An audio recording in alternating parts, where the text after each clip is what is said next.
Exaltado seja o nome do Senhor pelos séculos dos séculos. Amém, irmãos? Louvado seja Deus. Quero agradecer ao nosso querido irmão Carlos por esse cântico tão precioso, que abençoa tanto o nosso coração. Deus abençoe ele juntamente com a Jeane. Eles são lá da igreja de Sobradinho e vieram morar aqui perto. Adivinhem que igreja vocês acham que eles podem ficar? Uma bênção tê-los conosco, querido. Nós já os amamos do Senhor e que Deus continue a abençoar. E não é a primeira vez que você vai cantar o tapeceiro, não, viu? Vamos abrir a Bíblia lá no livro de Apocalipse. É a quinta mensagem da nossa série de mensagens no livro de Apocalipse, quando Cristo fala com a igreja, é o tema da série. Já pregamos uma mensagem sobre a igreja que Deus quer, sobre a igreja vitoriosa, sobre o que a igreja de Cristo deve ser e sobre quando Cristo fala com a igreja. E essa é a quinta mensagem. Vamos nos colocar de pé? Apocalipse capítulo 3. Apocalipse capítulo 3. Apocalipse 3. Nós vamos ler, irmãos, do versículo de número 1 até o versículo de número 6. Desliga o celular aí, você já sabe que Jesus não vai ligar. E esteja atento para ouvir a voz do Senhor, como disse o presbítero Sandro, que nossos pés sejam formosos, que Deus fale através de nossa boca para a glória e honra do nome de Jesus. Leamos todos numa só voz. Ao anjo da igreja em Sardes escreve: estas coisas diz aquele que tem os 7 Espíritos de Deus e as 7 estrelas. Conheço as tuas obras, que tens nome de que vives e estás morto.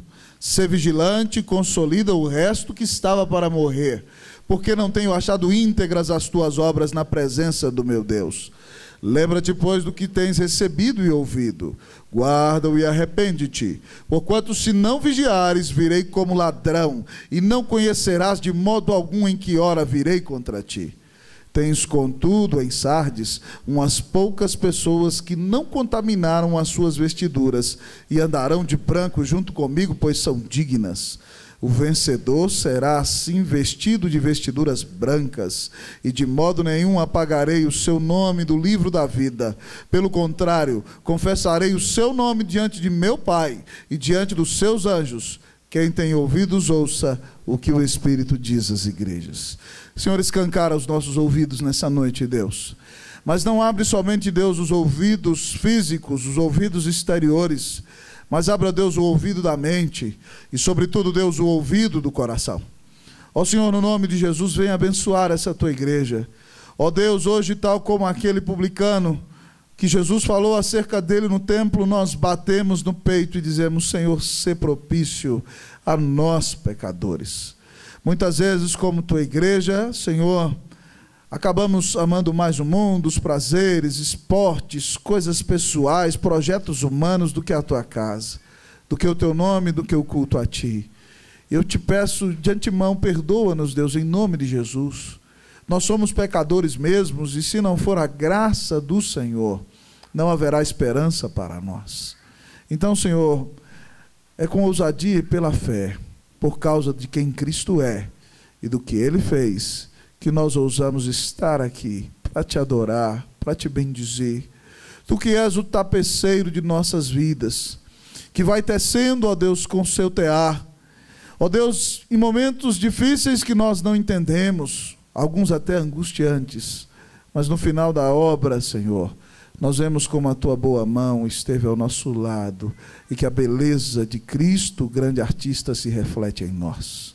Ó Senhor, que hoje a luz de Jesus brilhe nesse lugar, que o nome dele seja levantado bem alto, que o teu povo perceba a presença graciosa dele aqui.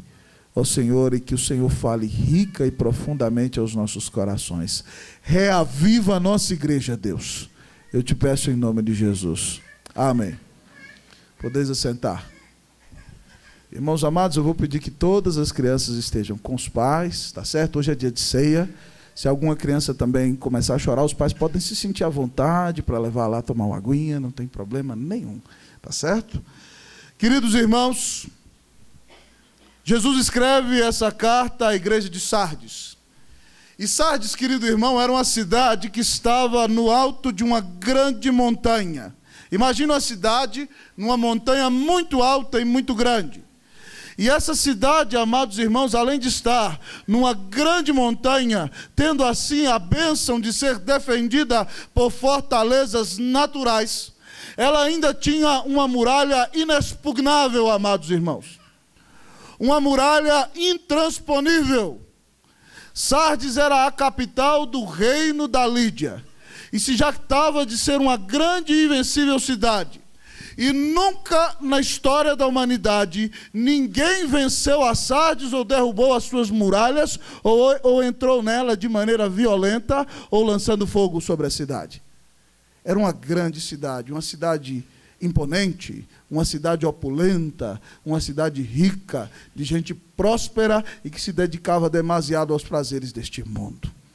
Mas, amados irmãos, ainda tendo essa tremenda fortaleza natural, que era a sua altura, e ainda sendo cercada por muralhas tão poderosas, Sardes, por confiar na sua força, na sua fortaleza, foi invadida 2 vezes, não por meio de batalha, mas quando seus cidadãos dormiam à noite, confiados na sua grande muralha, e não cuidaram dela, não a vigiaram, e permitiram que se abrissem buracos na muralha.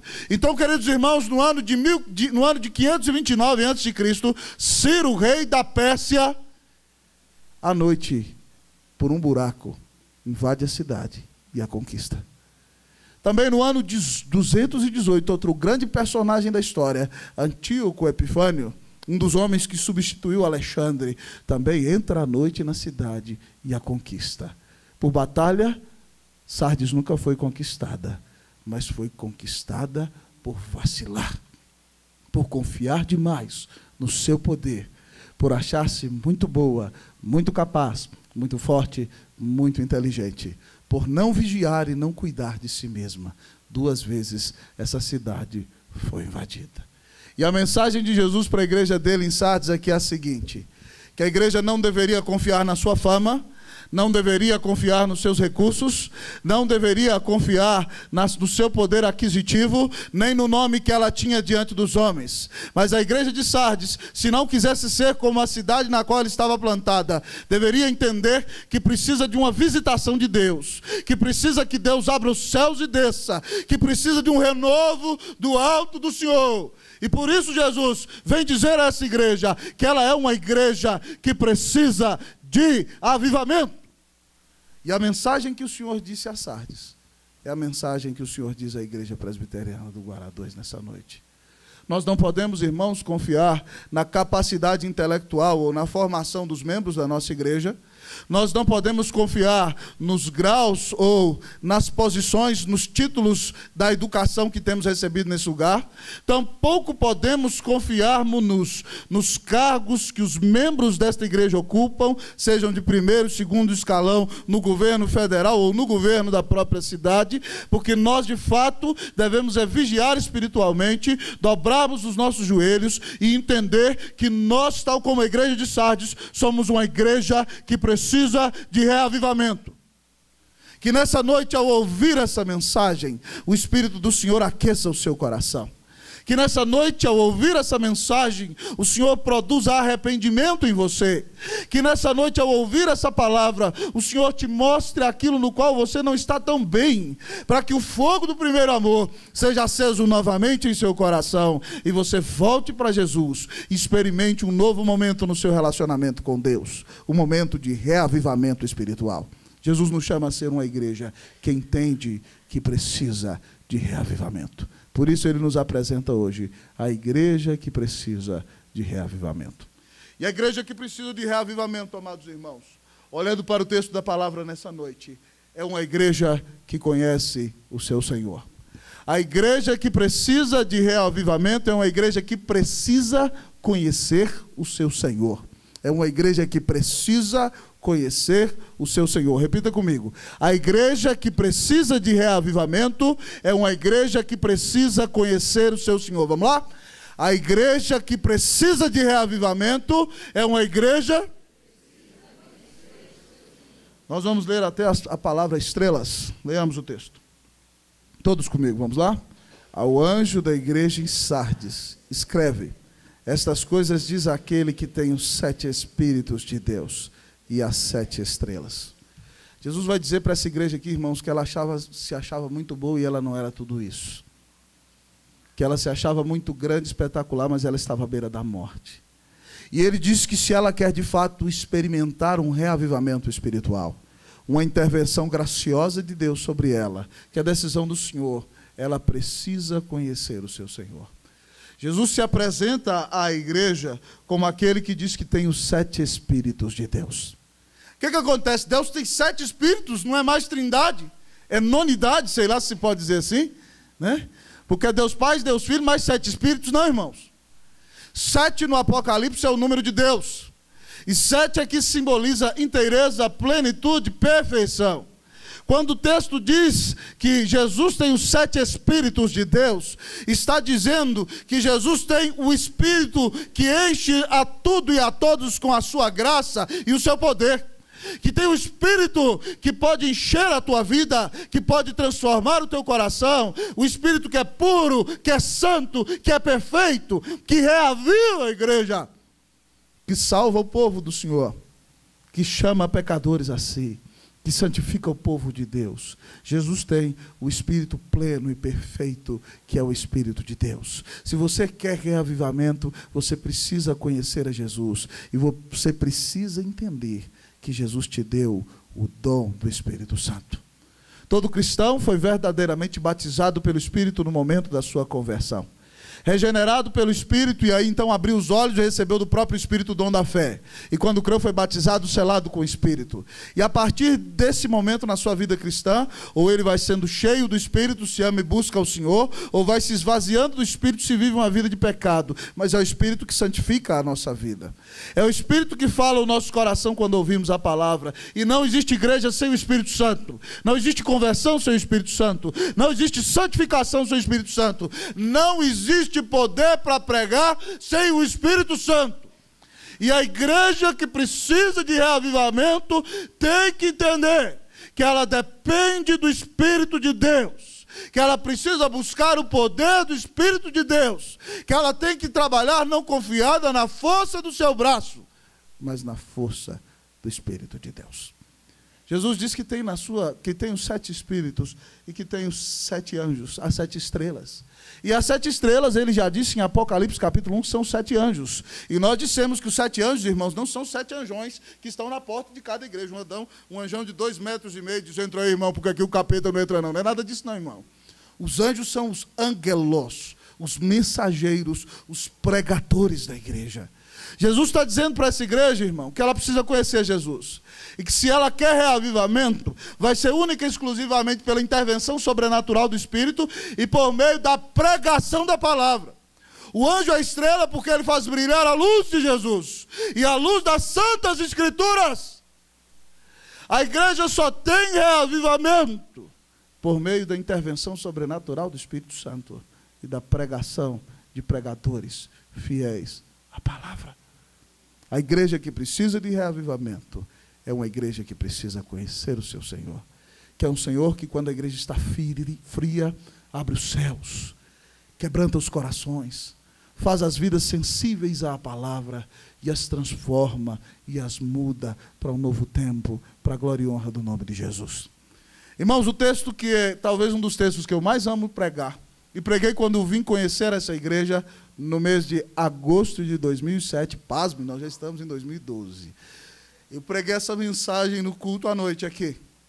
E vou pregá-la num momento especial da igreja, não muito longe daqui. De novo, com outra perspectiva.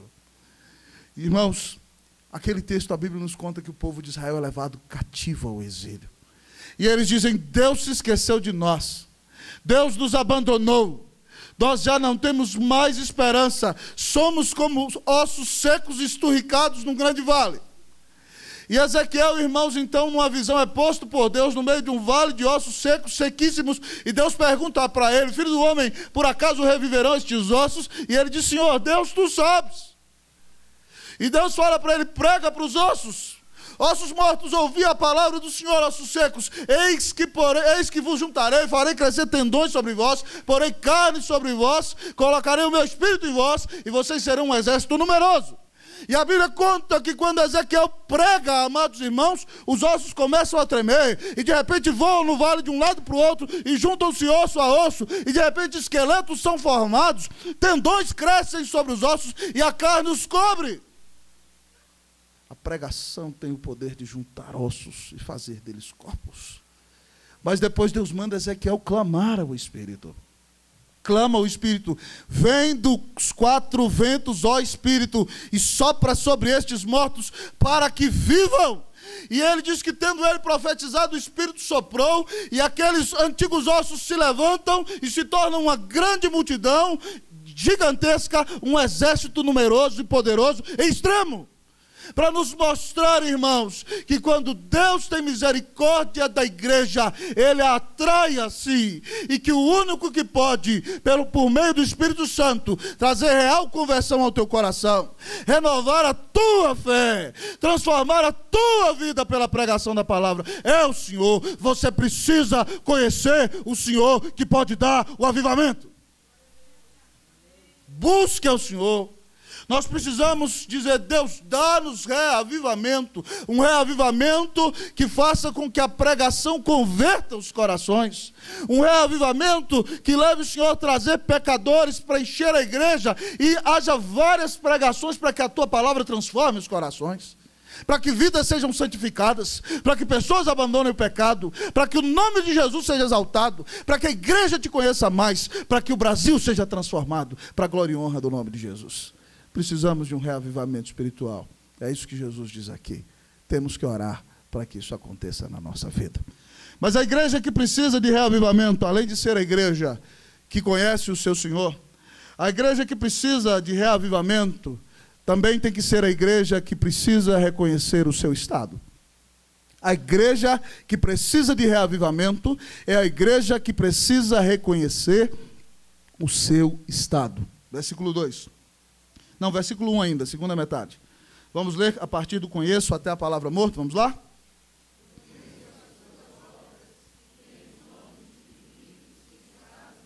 Conheço as tuas obras, que tem nome de que vive e está morto. Irmãos, a igreja de Sardes tinha grande fama como a cidade. A cidade, tudo bem, é uma cidade histórica, já não tem mais a sua glória antiga, mas ela ainda é uma cidade de gente muito rica e que se deleita nos prazeres. Nos cultos de Sardes, a igreja está pipocando, cheia de gente, não cabe. É uma igreja cheia de dons, cheia de talentos, cheia de muita condição, muitos recursos, e todo mundo fala que a igreja de Sardes é espetacular. Todas as igrejas conhecem a fama da igreja de Sardes, porque ela tem nome de ser uma igreja viva. Talvez fosse o nome dela, igreja cheia de vida também.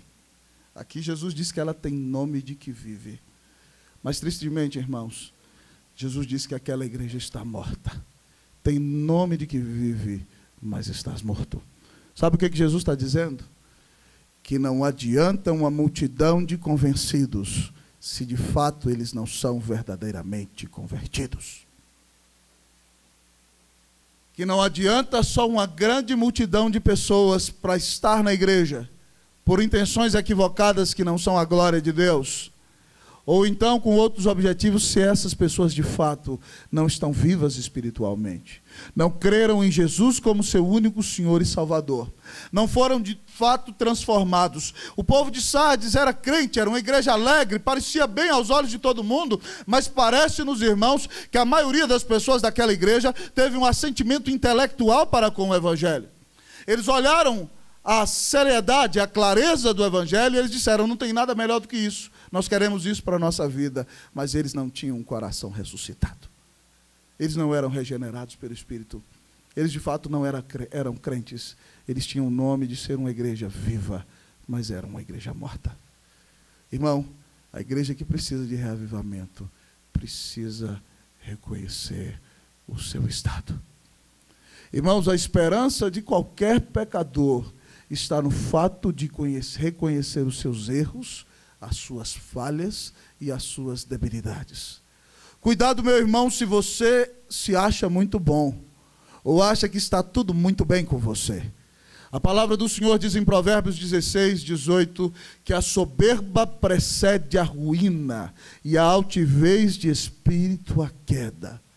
E o próprio grande rei Davi, que adultera, amados irmãos, com Batseba, trama para que o esposo dela morra. Depois a leva para dentro de casa. E com disfarçatez limpa a boca como se não tivesse se deleitado com nada. Depois de um ano ao ser confrontado por Natã, e reconhecer a palavra de Deus que é pecador, escreve o Salmo 32, testemunhando o seguinte: enquanto eu calei os meus pecados, envelheceram os meus ossos em meus constantes gemidos, dia e noite, porque a tua mão pesava sobre mim, e o meu vigor se tornou em sequidão de estio. Davi diz que a vida dele se tornou como uma seca. Davi disse, irmãos, que ele andava mais ou menos assim, corcunda, encurvado, como se a mão do próprio Deus estivesse esmagando. E ele não reconhecia o seu erro. E o seu coração estava duro. E a sua situação era complicada. Ele orava e parecia que os céus não se abriam, a oração não passava do teto. Até que ele disse, confessarei ao Senhor as minhas transgressões. Então confessei-te o meu pecado, e tu perdoaste a iniquidade do meu pecado. Meu irmão, não adianta querer esconder de Deus o que você está fazendo errado. Não adianta, meu irmão, querer achar que você é bom demais e está sobre a média. Você precisa olhar para o seu coração e, convencido pelo Espírito Santo, ver a maldade que habita em você, o mal que está em você, o pecado que está em você, que te engana, que te ilude, que te atrapalha, que te afasta de Deus.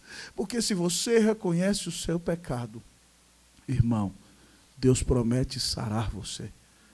Segundo o livro das Crônicas 7,14 diz, se o meu povo, que se chama pelo meu nome, quem sabe repete comigo, se humilhar e orar e me buscar e se converter dos seus maus caminhos, então eu ouvirei dos céus, perdoarei os seus pecados e sararei a sua terra. Hoje é dia, irmão, de olhar para o seu coração e se humilhar. Hoje é dia de reconhecer o que não está legal na sua vida, porque Deus é um Deus que quer que você reconheça os seus pecados. Hoje é dia de orar. Hoje é dia de mudar de vida. Hoje é dia de sair dessa vida de frieza espiritual. Hoje é dia de abandonar a hipocrisia. Hoje é dia de parar com essa vida dupla, de vir à igreja e viver uma coisa totalmente diferente lá fora. Meu irmão, se você quer a intervenção sobrenatural de Deus na sua vida, reconheça os seus pecados e clame desesperadamente o perdão de Jesus. Mas a igreja que precisa de reavivamento, irmãos, o texto ainda nos diz que é uma igreja que precisa de reforma. A igreja que precisa de reavivamento é uma igreja que precisa de reforma. Fala para o seu irmão, fala para o seu irmão. Quer reavivamento? Reforme a sua vida. Em nome de Jesus. Vamos ler o versículo 2, vamos lá? Ser vigilante, vamos lá comigo? Ser vigilante e consolida o resto que estava para morrer, porque não tenho achado íntegras as tuas obras na presença de Deus. Jesus diz, ó, não está legal não. Você está achando que você passou na prova, que é o bambambam, que é o crentão, o espiritual, que está arrebentando a boca do balão? Não. Suas obras não são íntegras diante do meu Deus. Eu sei quem você é. Para de posar de crente. Para de vestir uma veste poderosa. Aqui quem sabe de tudo sou eu. Eu te conheço de verdade e você não tem andado direito diante da face do meu Senhor. Eu conheço os seus pecados. Então faz o seguinte, ser vigilante e consolida o resto que estava para morrer. Que palavra maravilhosa, irmão. Jesus diz, olha, preste atenção, fique atento e consolide o que estava. Veja bem, não está mais. É um pretérito imperfeito. Estava. Não vai acontecer. Jesus disse, se você reforma a sua vida, eu te dou uma nova oportunidade. Muda de vida. Muda de rumo. Muda de atitude.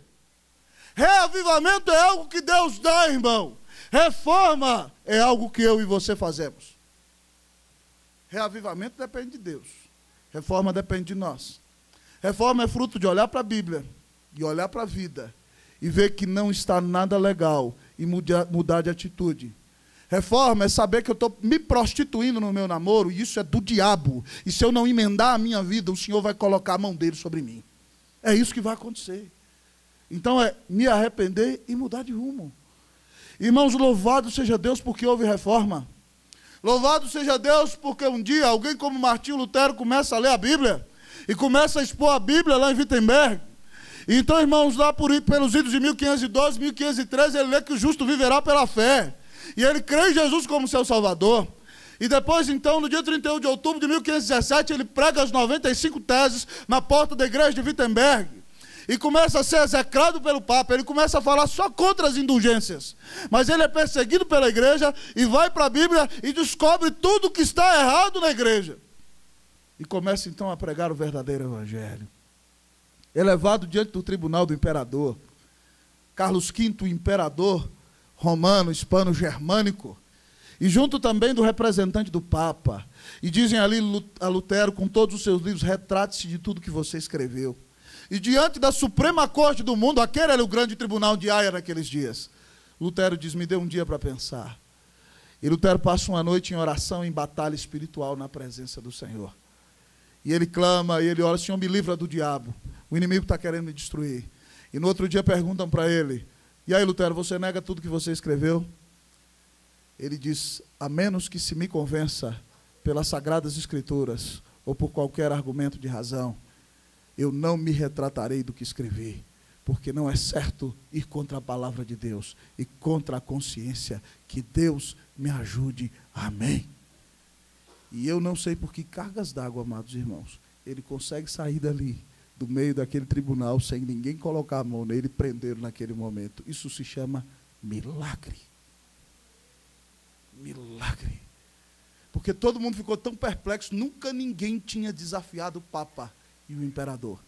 E Lutero foi usado por Deus para começar uma grande reforma, que mudou a cara da Europa, que mudou a cara da igreja, que trouxe a igreja para a verdadeira pregação da palavra, para buscar o Senhor e para andar no caminho de Deus. Irmãos, precisamos de Luteros na igreja de hoje. Precisamos de novos Luteros no Brasil. Precisamos de gente que tenha coragem de dar a cara para bater. Que não se contente com o status quo. Que não se preocupe com a opinião do mundo. E que diga, não vamos mais viver desse jeito. Ser crente nesse país é seguir a Deus, é seguir a sua palavra. É não concordar com a corrupção, é não aceitar os desmandos e as imposições que tentam colocar sobre nós. Mas essa reforma tem que começar na tua vida. Você tem que reconhecer os seus erros, meu irmão, e levar Jesus a sério, porque Ele morreu na cruz para te salvar, e dele você não pode zombar. Nessa noite, em nome de Jesus, se há algo errado na sua vida, confesse o seu pecado e clame ao Senhor a sua bênção, para que a sua vida seja transformada em nome de Jesus. Amém? A igreja que precisa de reavivamento. Também diz o texto que é uma igreja que precisa de arrependimento. A igreja que precisa de reavivamento é uma igreja que precisa de arrependimento. Vamos repetir?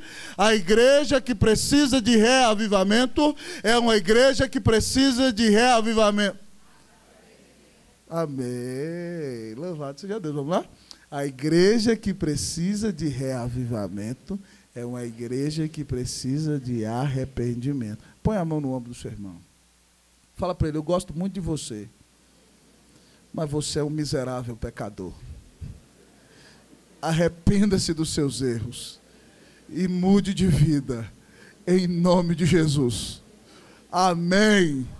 Vamos ler aqui, irmãos, versículo 3.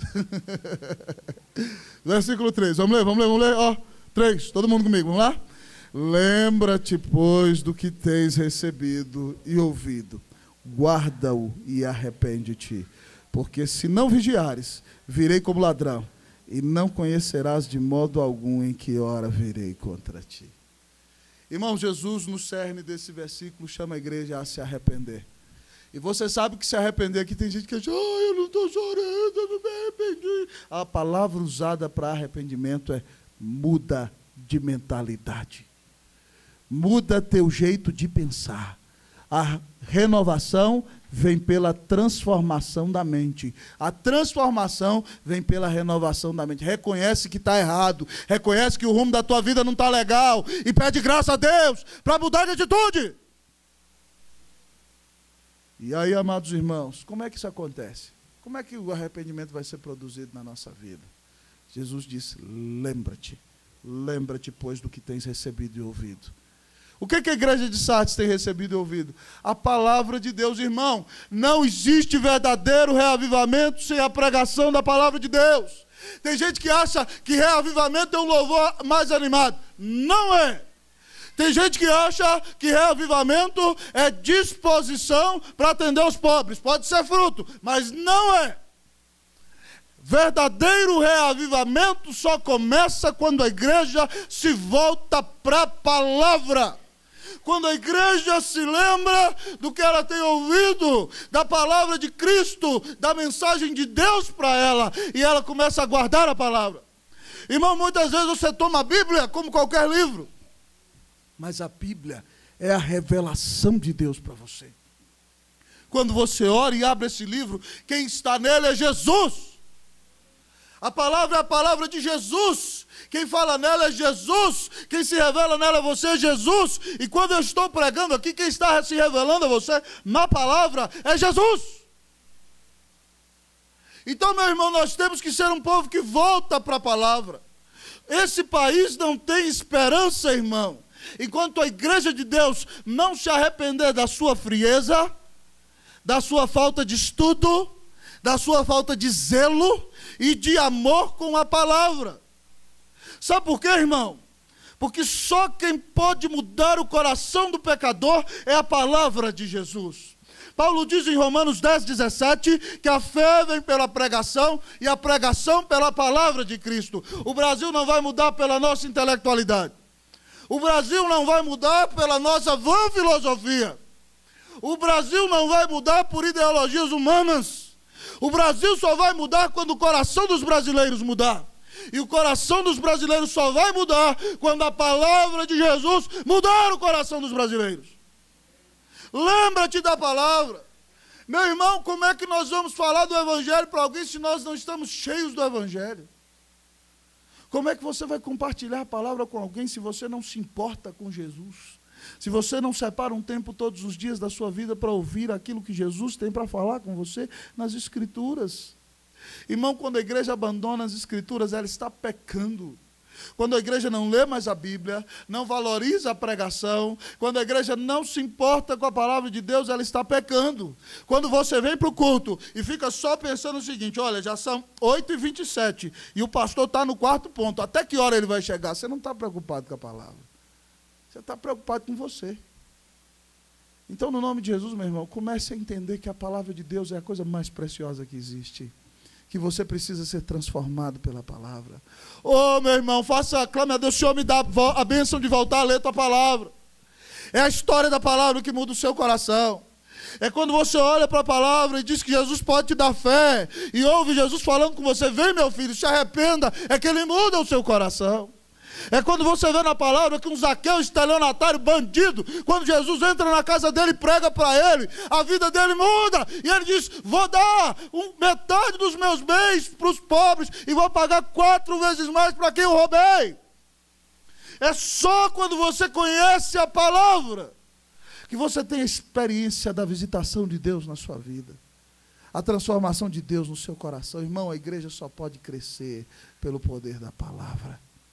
E nós só podemos mudar se nós confiarmos de fato na palavra, lermos a palavra, vivermos a palavra, meditarmos nela de dia e de noite. Sabe como é que você vence o pecado? Guarda no coração as tuas palavras para não pecar contra ti. Sabe como é que você é bem sucedido? Bem-aventurado o homem que não anda no conselho dos ímpios, não se detém nos caminhos dos pecadores, nem se assenta na roda dos escarnecedores. Antes o seu prazer está na lei do Senhor, e na sua lei medita de dia e de noite. Ele será como árvore plantada junto à corrente das águas, que no devido tempo dá o seu fruto, e cuja folhagem não murcha, e tudo quanto ele faz será bem sucedido. Irmãos, nós precisamos voltar para a palavra. A igreja só vai fazer a diferença quando ela for uma igreja que lê a palavra, que ora e que prega a palavra. Sabe por quê, meu irmão? Porque a Bíblia, quando lida, crida, pregada e praticada, transforma a nossa vida. A Bíblia, quando lida, crida, pregada e praticada, transforma a nossa vida. Vamos repetir comigo isso aí que eu falei? A Bíblia, quando lida, crida, pregada e praticada, transforma a nossa vida. Então, me ajuda a pregar isso aí para o seu irmão. Vamos lá? Ainda que ele não queira, fala, irmão, dá um sorrisinho aí, por favor, vai. Só um. Fala para ele, fala assim, ó.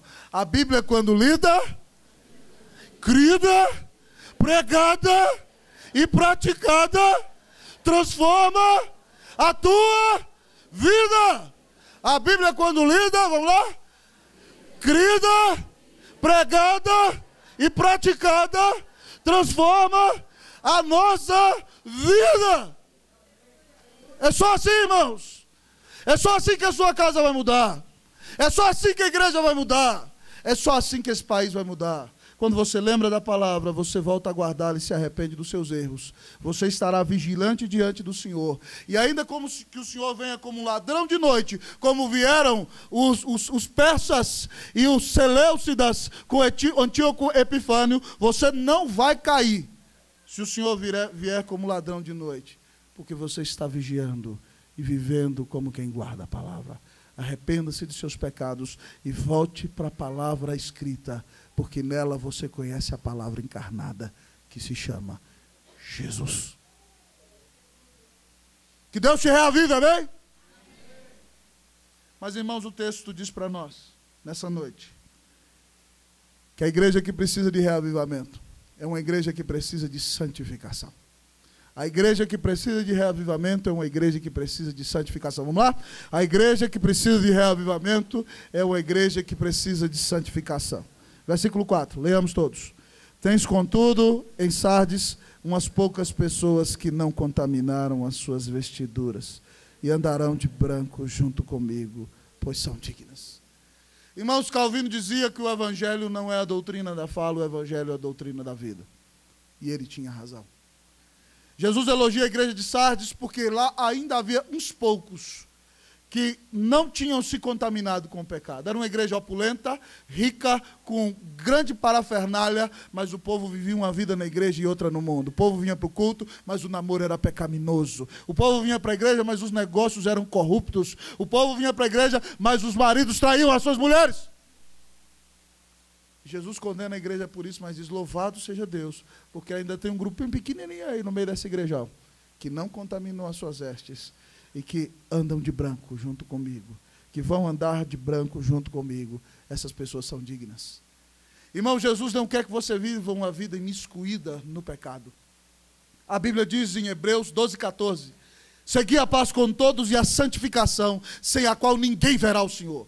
Se você quer ver a Jesus, você precisa abandonar o pecado na sua vida. E tem que buscar ser cheio do Espírito de Deus. E amar as coisas que Deus ama e odiar as coisas que Deus odeia. Na primeira carta de João, o apóstolo João diz no capítulo 2, versículo 15, não ameis o mundo nem as coisas que há no mundo, porque se alguém amar o mundo, o amor do Pai não está nele. Ame a Deus, odeie o pecado, abandone o pecado. Jesus é santo, irmão. E só vai poder ver a Jesus aquele que foi purificado pela graça, salvo pela graça, e abandonou uma vida de prostituição e começou a andar com Cristo. Você precisa se arrepender dos seus pecados e buscar a santificação. E em último lugar, nessa noite, o texto nos diz que a igreja que precisa de reavivamento, irmãos, é uma igreja que confia nas promessas. A igreja que precisa de reavivamento é uma igreja que confia nas promessas. Vamos repetir comigo? A igreja que precisa de reavivamento é uma igreja que confia nas promessas. Um dos hinos que eu mais gosto diz assim, ó, firme nas promessas do meu Salvador. Vamos lá? Cantarei louvores ao meu Criador, fico pelos séculos do seu amor, firme nas promessas de Jesus. Firme, firme, firme nas promessas de Jesus, meu mestre. Firme, firme, sim, firme nas promessas de Jesus. Depois a gente canta o resto, pessoal. Jesus aqui faz algumas promessas para Sardes e para mim e para você. Primeira delas, ele diz que aquele que for fiel ao Senhor será assim vestido de vestiduras brancas. Sabe o que significa isso? Que Deus vai tirar o pecado da tua vida. Que essa maldição que anda dentro de você, que esse pecado que destrói os seus relacionamentos, que acaba com os teus projetos de santidade, que te livra de viver uma vida melhor, que te atrapalha de ser cheio de Deus, que faz de você tão egocêntrico e amante de si mesmo, que te impede de evangelizar, de orar e de ser uma bênção nas mãos de Deus, isso vai ser tirado. Você vai ter vestiduras brancas. Louvado seja Deus, irmão. O pecado vai ser tirado da nossa vida. Louvado seja Deus. Vai embora a natureza pecaminosa em nome de Jesus. Mas o texto diz que Jesus tem uma outra promessa. Ele diz assim: de modo nenhum apagarei o seu nome do livro da vida. Irmãos, tem alguns pregadores que erram lendo esse texto, dizendo assim: se você ficar em pé, Deus vai anotar o seu nome no livro da vida. Isso não é uma promessa escriturística. O que Jesus está dizendo aqui é que quem tem o nome no livro da vida, ele não vai tirar de jeito nenhum. Ele não está dizendo que ele vai escrever a partir desse momento. Tem gente que diz: nossa, eu morro de medo de Jesus tirar o meu nome do livro da vida.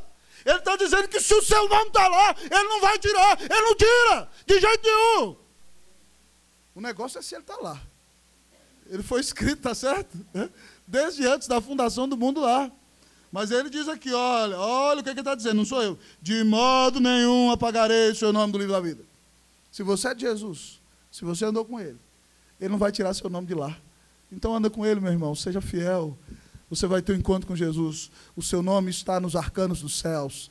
Que coisa maravilhosa. Não adianta nada ter um nome no membro, ter o nome no rol de membros de uma igreja, se o meu nome não está no livro da vida. Pastor, como saber se o meu nome está no livro da vida? Arrependa-se do seu pecado e creia em Cristo Jesus. E isso será uma evidência de que o seu nome já estava lá. É uma outra promessa. Sabe o que significa isso? Promessa de vida eterna. Então Jesus promete tirar o pecado da sua vida, te dar a vida eterna, mas em terceiro lugar, Jesus promete falar bem de você. Jesus promete dizer: esse aí é meu, esse é meu amigo, não mexe com ele não. Jesus promete confessar o seu nome. É o que ele diz aí? Pelo contrário, confessarei o seu nome diante de meu Pai, diante dos seus anjos. Quem tem ouvidos, ouça o que o Espírito diz às igrejas. Lá em Marcos 8, irmãos, final de Marcos 8, Marcos 9, Jesus diz assim: que todo aquele que o negar diante dos homens, ele o negará diante do seu Pai que está nos céus e diante dos seus anjos. Mas todo aquele que o confessar diante dos homens, ele o confessará diante do Pai que está nos céus e diante dos anjos. Imagine que você entra lá, e aí o anjo fala: quem é esse daqui? Jesus: é meu. É meu, esse aqui é meu. Bota a mão nele não. Eu morri por ele. Que coisa maravilhosa. Outro dia, irmãos, eu contei de manhã, eu li a história de um menininho que foi entrando num grande palácio, sujo, mendigo, paupérrimo, e ele foi entrando e passou pela primeira, pela segunda barreira, na quarta barraram o menino. E disseram: o que você está fazendo aqui? Ele: eu sou o filho do dono desse palácio. Ele: não, você está sujo, paupérrimo, miserável desse jeito, o que você está fazendo aqui? Até que entra o irmão mais velho e diz: deixe-o entrar, ele é o meu irmão, eu morri por ele. Dê a ele vestes novas, porque ele me pertence. Você é paupérrimo, miserável, mas Jesus é o irmão rico, que deu a vida na cruz por você, para fazer de você alguém rico espiritualmente, para viver eternamente na presença de Deus. Jesus promete dizer: esse é meu amigo, não bote a mão nele, ele vai estar para sempre comigo.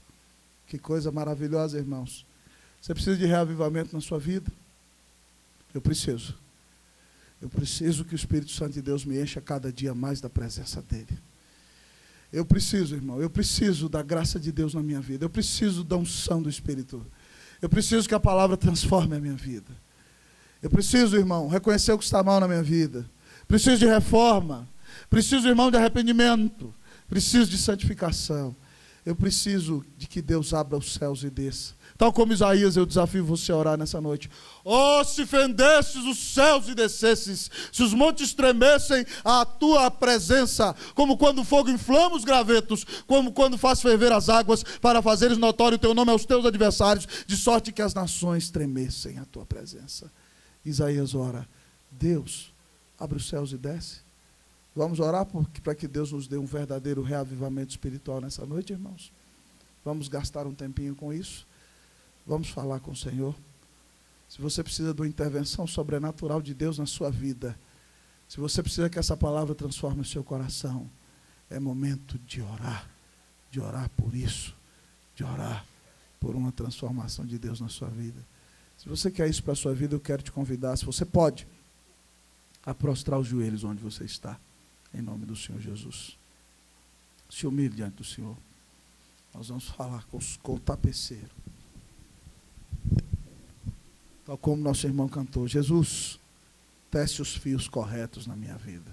Prostre os seus joelhos, nós vamos ter um tempo de humilhação, de confissão de pecados, de dizer, Deus, está mal isso daqui. O coração está muito duro, Deus. Eu me esqueci do Senhor. Vamos nos humilhar, vamos orar. Nós vamos colocar a nossa vida diante do Senhor. Vamos pedir a Deus que abra os céus e desça e transforme os nossos corações para a glória e honra